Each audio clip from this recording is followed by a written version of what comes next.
Alô, cães cimérios, bárbaros, aqui do canal Explorando Segredos e Mistérios. Eu, Marco Antônio Colares, estou aqui ao lado de Duda Ferreira, aqui do meu lado, e hoje na companhia do editor da Titan Books, o Steve Saffel, que vai conversar conosco sobre as novas publicações em prosa do nosso querido bárbaro preferido, o bárbaro cimério Conan.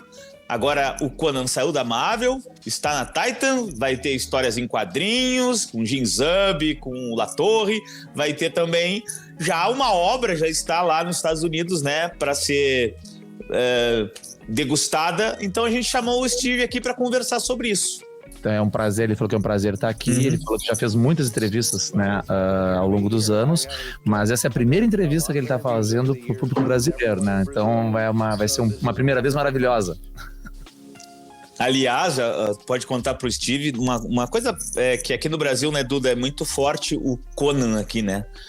Tem uma galera, assim, tem uma fandom muito grande. A Espada Selvagem, na época lá dos anos 80, foi a segunda revista mais vendida depois depois da Veja, que é uma revista de informação. Então o Conan aqui tem uma fandom muito grande.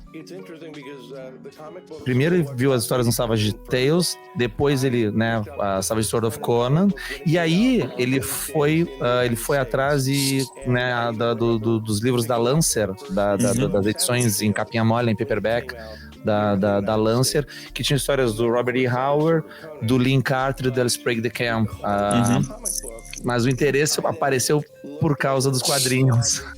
Pô, eu vou fazer uma pergunta então, Steve, um pouco sobre o próprio entrevistado, né? Steve, fala um pouco da tua atividade como editor na Titan Books e antes da Titan, né? Porque pelo que eu vi, assim, não vi na internet, na verdade, tem uma longa carreira como editor. Fala um pouquinho sobre Steve Saffel como editor, e até como escritor também, a gente fala depois, mas vamos falar dessa parte de edição, né? Ele começou com um diploma de jornalismo, né, e fazendo editorial, né, fazendo edição de notícias na universidade. Então ele foi trabalhar na Marvel, né, no setor de promoções, fazendo revistas, fazendo a Behind the Scenes Magazine, né, revista nos bastidores, revistas de bastidores, né? Aí ele saiu da Marvel, foi trabalhar na Random House, no selo Del Rey, que eles tinham lá, né? Quem é fã de Conan no Brasil sabe o que é o selo Del Rey, né? O objeto de desejo de 11 entre 10 fãs de Conan no Brasil são os livros da Del Rey.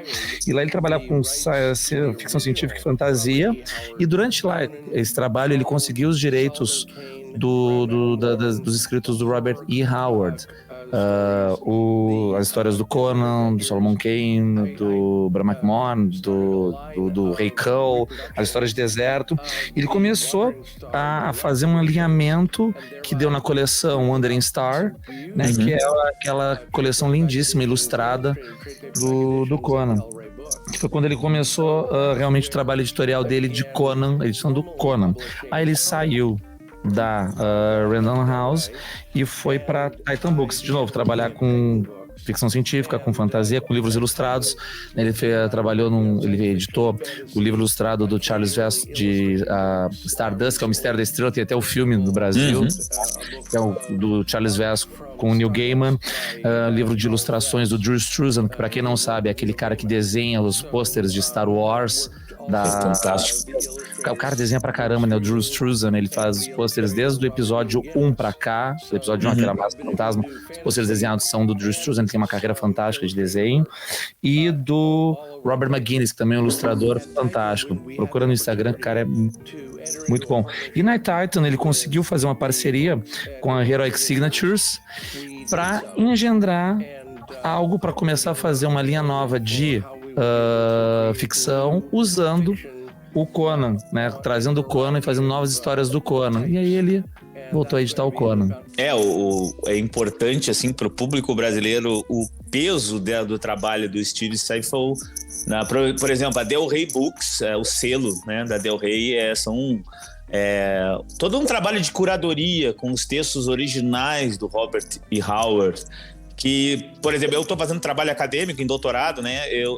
A gente usa essas obras como referência segura de que estamos tratando do Robert Howard, né? Sem aquele peso da mão editorial dos anos 60, principalmente. Então, para quem está gostando, por exemplo, do trabalho da Pipoca e Nanquim aqui no Brasil, é baseado, né, essas compilações nessas obras que o Steve Seyfel fez parte, né? Então, ele fala assim que ele gostaria de ter mais crédito por isso, mas que o crédito tá com o pessoal da Wandering Star, que fizeram um trabalho maravilhoso de encadernação e de botar a coleção, né, de montar a coleção, e que isso é um desejo, né, sendo um aficionado de Conan por tanto tempo, o desejo dele era deixar o personagem vivo para as outras gerações. Então, colocar uma coleção, fazer uma coleção que tivesse um preço acessível, que tivesse o material valorizado com ilustrações bonitas, que realmente perdurasse. E ele fala que durante a década de 70 tinha uma empresa que era chamada Zebra, Zebra Publishing House, né, que tinha livros do Conan, que publicava algumas histórias do Conan, com algumas ilustrações de Roy Krenkel, e elas eram assim, bem baratinhas, e elas foram, de certa maneira, a inspiração para essa coleção da Del Rey, né, que foi colocada num formato maior para realmente valorizar as ilustrações e o trabalho da Wandering Star e manter, porque o Conan durante um tempo ele acabava ficando ele se tornou um personagem menor, mas ele é um personagem seminal, tanto para magia como até para os próprios escritos do Robert E. Howard. Então a ideia era realmente deixar o personagem vivo para as gerações seguintes. Eu aproveito então para aquela próxima pergunta, que é o seguinte: o que o Steve acha, né, que a Titan pode contribuir com essas novas narrativas para... Não há palavra, eu não encontro. Eu botei revitalizar, porque eu não sei se é revitalizar, mas para fortalecer ainda mais o personagem Conan na cultura pop e fazer com que ele chegue a essas novas gerações. Porque a gente nota, né, Duda, que aqui no Brasil, por exemplo, não sei nos Estados Unidos, o público que gosta de Conan é um público mais envelhecido. Ele é aquele público oriundo dos anos 80. Não é nem revitalizar, mas reapresentar ele. Reapresentar, acho que é isso que tu pode traduzir. Ok. Então, ele fala que o ponto de partida dos novos materiais, né, das novas histórias do Conan, vai ser o material central, o material núcleo, né, o material de base, que é o que eles consideram um canon, né, que é os escritos do Robert Howard. É daí que eles vão partir.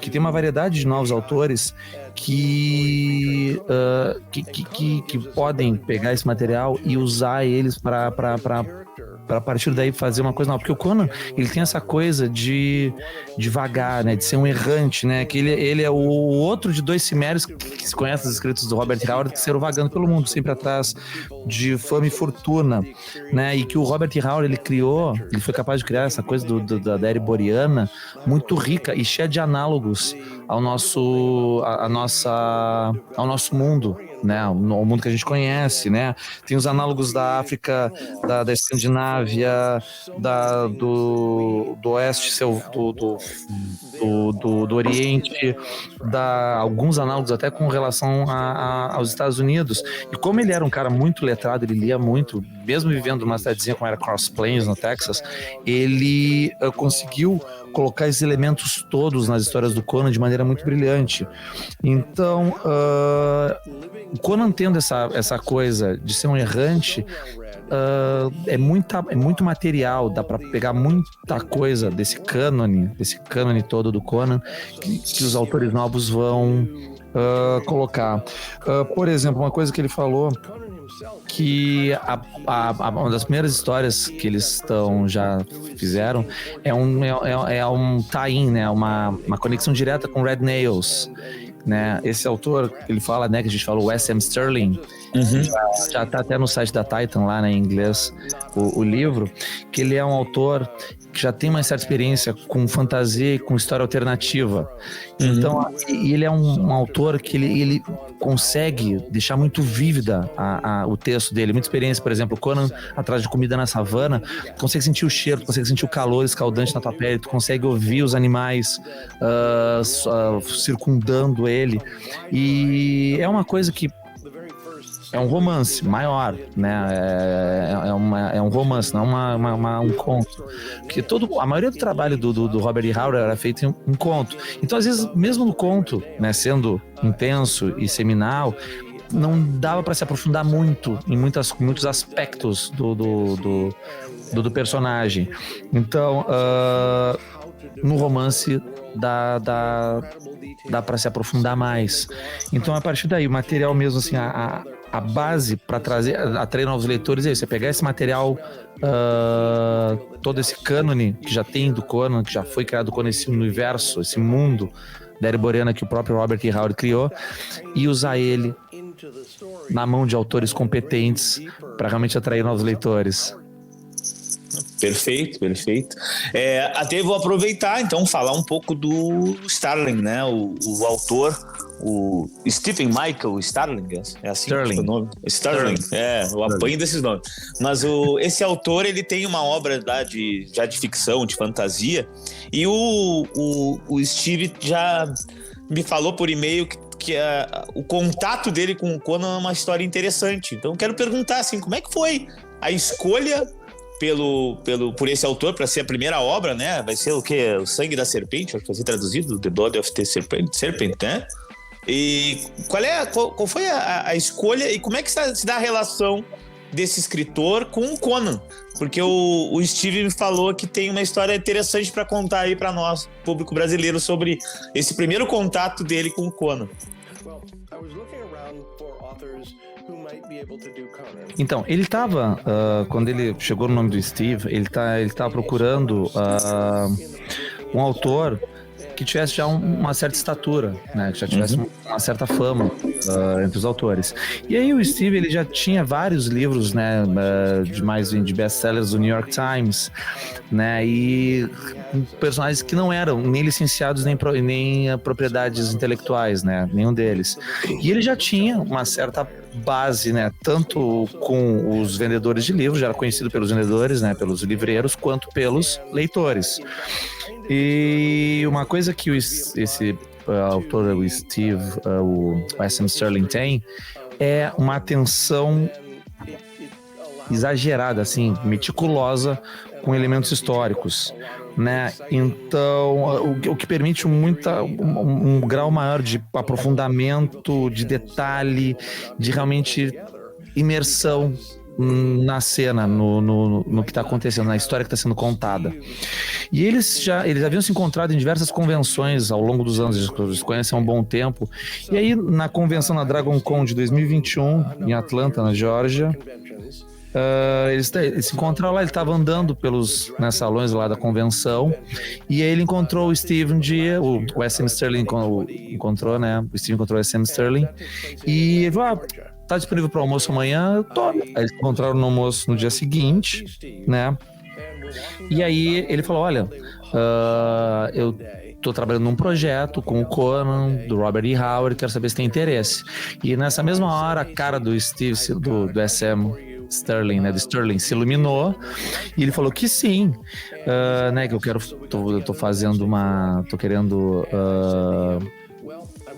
editar um novo romance e quero saber se tu tem interesse em escrever. E na hora, né, ele falou que sim. Ele perguntou pro Steve, o S.M. Stirling perguntou pro Steve qual era a história preferida dele, do Conan. E o Steve falou que a minha história preferida dele é Beyond the Black River, que acho que é uma fan favorite, né? Né? É uma das minhas também, né? A adaptação para a Espada Selvagem, I'm telling Marco that the adaptation of Beyond the Black River in Savage Sword of Conan is some of the best things I have ever read in comics in my life. It's something just awesome. E aí ele perguntou, e por quê? Pelo ambiente da história, pela aquela coisa do Conan, por entre os arbustos, né? Aquela coisa com medo, a ameaça iminente, toda essa questão assim do perigo e o envolvimento. E aí o S.M. Stirling falou, e essa história tem uma das melhores primeiras frases, uma das melhores primeiras linhas, primeiras falas de todas as histórias do Conan. E aí o Steve pensa assim, esse cara tem o Conan dele, esse cara conhece o Conan, esse cara vai ser o autor. Então eles passaram por todo o processo de assinatura, de contrato, falar com a agente, e aí fazer um outline, né, um resumo, como se fosse um plot, né, uma sinopse da história. Eles trabalharam juntos, foi para Heroic Signatures para eles revisarem. A Heroic Signatures o tempo inteiro muito em cima, né, muito cuidadosa com a propriedade deles. Eles leram todo o manuscrito do romance, idas e vindas para deixar o manuscrito bem de acordo, fazer tudo de acordo com o que deveria ser. E essa edição de Blood of the Serpent, ela é uma edição que a história do Blood of the Serpent, ela leva diretamente, ela é um prequel, vamos botar assim, do Red Nails, né, do Pedaço dos Condenados no Brasil, né? Então essa edição, ela vem como bônus, o conto completo, conto original, que é um conto um tanto quanto longo, é quase uma novela, né? Do Red Nails também. Vem direto, assim, leu o prequel e já leu o Red Nails, tá nessa edição nova. Aproveita então, né, Duda, e pergunta pra ele assim, o que ele pode falar, né, da narrativa do sangue da serpente para o público brasileiro, assim, para instigar sobre o que seria, dentro do que ele pode falar sem dar spoiler, obviamente, o que seria a narrativa que tá à venda, que a Titan tá lançando do Conan. Well, it finds Conan having found himself south of the River Styx. A gente vai encontrar o Conan ao sul do Rio Styx, né, com um grupo de mercenários trabalhando, né, nas minas de ouro da Estígia, que é um grupo bem diverso de mercenários, né, com soldados de várias partes da Ereboriana, e entre esses soldados está a Valéria da Irmandade Vermelha, né, a famosíssima Valéria, que o Conan acaba, né, vendo ali, né, nesse encontro, que ela faz parte da mesma Irmandade que ele já tinha feito parte, só que eles nunca serviram juntos na mesma Irmandade, né? E aí o encontro no qual eles se pecham ali é um encontro bem repleto de ação, vamos dizer assim, porque ela acaba se metendo numa encrenca com um nobre, que é o que coloca ela na estrada, e o Conan em perseguição a ela, que é o que vai levar direto a Red Nails, o que não é um spoiler para quem leu Pregos Vermelhos, né? Tudo é mencionado. Esse encontro da Amarela sem encrenca com o Nobre, mas tudo tá citado lá, Pregos Vermelhos. Só que as maneiras, a maneira que os eventos estão se desenrolando são de maneiras que o leitor talvez não esteja acostumado, não esteja esperando. Vão se desenrolar bem surpreendentes com relação a essa história. Aí ele cita, com relação à edição, que ele é muito fã dos quadrinhos, ele gosta muito dos quadrinhos, e ele tem o prazer de ter um original do John Buscema, além do Rio Negro, né, do Beyond the Black River, né, e sendo um fã assim, dessa coisa das ilustrações, ele, né, quando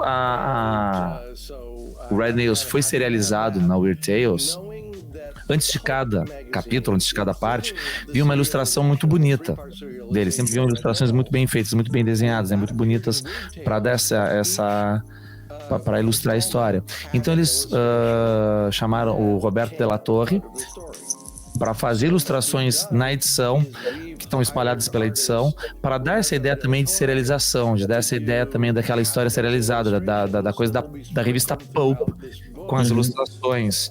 E o design de capa é um design que tá bem arrojado, é um design já feito assim para realmente atrair leitores novos, esse público novo que está acostumado, né, que frequenta as livrarias e que lê, mas que também não foi feito para afugentar os leitores das antigas, porque é o Conan que eles estão acostumados, só que com eventos e com apuros que talvez vão surpreender bastante, mas é o Conan. Ele fala assim, é o Conan dos fãs. Eu conversei com o Robert de la Torre, vou ver se eu trago ele aqui pra gente conversar, porque o Robert de la Torre, quem não sabe, ele faz as ilustrações dessa obra, como falou o Steve, e também vai fazer os quadrinhos junto com o Jim Zub, que a gente já conversou, né, 2 vezes, né? Jim Zub é parça.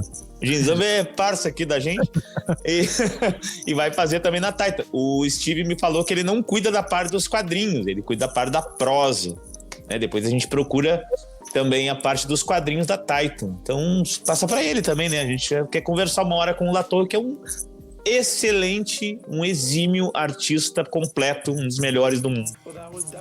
Então, eu perguntei para ele, né? Aproveitei assim, contar também como é que aconteceu a escolha do Roberto para fazer as ilustrações do livro. E ele falou que foi colaboração com a Heroic Signatures, né, que ele já estava em conversação com ele e com o Ginza para fazer o quadrinho, então foi uma indicação. E aí o Roberto fez uns layouts soltos, né, uns sketches soltos assim do Conan, baseados em cenas do livro, né, que tinham relação direta com as cenas. Então a escolha dele não foi um acidente, assim, foi uma indicação mesmo, e ele mostrou, né, realmente a competência dele como desenhista. Aproveito e pergunto então de novos projetos, né? Se o Steve pode nos passar, logicamente que alguma coisa ele não vai poder, mas assim, o que a Titan está planejando para os próximos, né? Próximo ano, vamos dizer 2024. O Malberg me falou assim em conversa informal que tem bastante coisa para acontecer, mas o que o Steve pode nos falar sobre Conan na Titan e também outros personagens do Robert Howard, né? Não só o Conan. Daqui a pouco o Steve Costigan, menos conhecido, sei lá se tem. Ele já falou que ele já tem a escolha do livro para 2023, só que ele não pode falar nada ainda, mas ele já tem a escolha do livro, né? E o que ele quer também trabalhar é com os contos, por exemplo, assim, o Beyond the Black River é que nos Estados Unidos a noção de conto é em número de palavras. Então, por exemplo, Beyond the Black River é 21 mil palavras, né? Além do Rio Negro é 21 mil palavras o conto original, cai na categoria de conto. Então ele quer fazer seleções de contos de autores novos que ele consiga mandar mensalmente para ser assim, tipo... Porque ele pensa assim, ó, na década de 20 e 30, o leitor da Berteus ia na banca comprar, ele pegava aquela revista que vinha com autores ali como Robert E. Howard, como Clark Ashton Smith, como H.P. Lovecraft, como Williamson. Então ele tinha esses luminários, né, da ficção e da espada de magia e do horror ali. Ele conseguia ler aquilo de maneira rápida, no mês ali, histórias curtas, né, que se encerravam em si mesmas. Então ele quer tentar replicar isso agora de maneira eletrônica, né, coletâneas de autores novos, usando esse material, né, que se passasse no Conan, e também outras histórias de outros personagens, como Solomon Kane, As Aventuras do Deserto, Bram McMorn, Cull, e ele quer aproveitar que pro ano que vem, para ele, né, ele não tá bem certo, mas parece que é o 95º aniversário da primeira aparição do Solomon Kane, e em seguida vem o aniversário da primeira aparição da Valéria, em seguida vem o da Belit, e depois do Cult, tipo, nos próximos 5 anos tem vários aniversários de primeiras aparições vindo. Então ele quer aproveitar isso e trazer autores novos para trabalhar com esse material e fazer essas edições que ele fala rapid fire, né? Uma edição rápida, assim, que a pessoa lê como se fosse uma Weird Tales, como se fosse uma dessas revistas pulp da década de 20, da década de 30. Isso é uma coisa que ele quer, em vez de ficar inundando o mercado com romances extensos, né? Fazer esses tirinhos mais curtos, que é para realmente... Eu fiz a minha parte. Eu mandei lá um conto, ele vai analisar, se ele não gostar, vai mandar fora, mas tá lá, a gente aproveita e tenta difundir, né? A pergunta que eu quero fazer, Duda, para ele, assim, mais geral, assim, né, do Conan. Pegando o Conan, que está fazendo 90 anos esse ano, da primeira publicação, né, na Weird Tales, acho que foi em dezembro. O que o Steve pode nos falar, se ele sabe, algo de Conan além da literatura? Assim, o que ele tá sabendo aí, o que ele pode ventilar, se ele souber, se ele puder... mas a gente tenta. O nosso dever é sempre tentar. Daqui a pouco, uma conversa com o Malberg, acontece aqui uma novidade. Assim, ele sabe alguma coisa que ele pode dizer assim, tem coisa boa aí... Porque a gente tá num fervescer da fantasia, né, Duda? Acho que é uma coisa importante. Ok. Não. Bom, a gente tá se aproximando do final, né, Duda, da conversa. A gente sempre tenta. Steve, nós conversamos um pouco na internet e quem sabe trazer essas novas publicações do Conan na Titan para o Brasil. Eu fiquei sabendo, inclusive, que tem um editor muito interessado aqui no Brasil, grande, em trazer os quadrinhos. Ele vai entrar em contato com a Titan, mas seria interessante também a prosa, né? Não só o romance que está aí, o Sangue da Serpente, como esses contos curtos aí que a Titan quer lançar. O que pode dizer para nós, o que o Steve pode dizer para nós aqui para o público brasileiro sobre possibilidades de essas obras chegarem aqui, porque a Fandom está ansiosa por novas obras de Conan, de Kane, de todos os personagens do Howard. Então ele falou assim, que eles têm um departamento que envia, que oferece para as várias editoras, editoras ao redor do mundo esse material, porque não faria muito sentido eles trabalharem com tradução se tem editoras já nos países que trabalham com esse material e fazem a tradução apropriada para esse material, porque lá eles são, né, um país de língua inglesa, né, uma editora que publica em inglês, em inglês dos Estados Unidos e na Inglaterra. Então eles têm esse departamento. Então, com certeza, eles devem ter oferecido já para editoras aqui no Brasil, né, já esse material. E eu até comentei, porque esse é a razão de se escrever histórias, né? É contar elas, é passar elas adiante, é que elas sejam lidas, aproveitadas, que as pessoas se animem, se amedrontem, se instiguem por elas, né? Que isso é uma tradição do humano, desde do início da humanidade, contar histórias e passar as histórias adiante.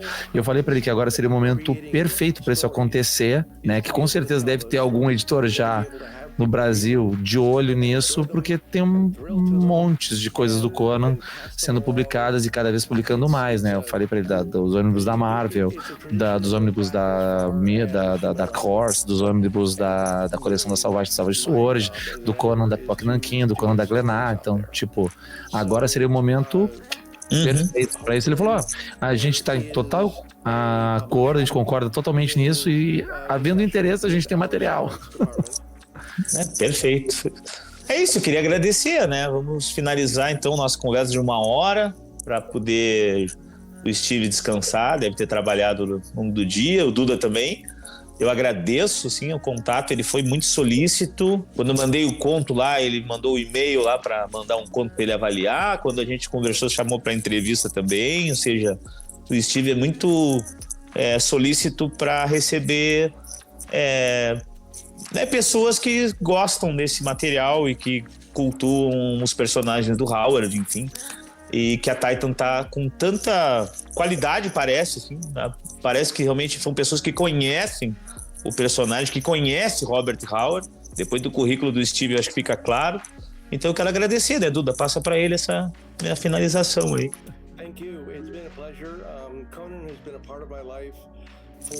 Ele falou que ele tá envolvido com o Conan e o Robert E. Howard há muito tempo, que esse ano ele foi pela primeira vez no Howard Days, em Cross Plains. Ele visitou a casa do Robert E. Howard, que ele visitou a Casa do Gelo, a Ice House, onde ele praticava boxing, porque boxing era uma parte muito presente, muito forte na vida, nas histórias do Robert E. Howard, e visitou também o túmulo dele.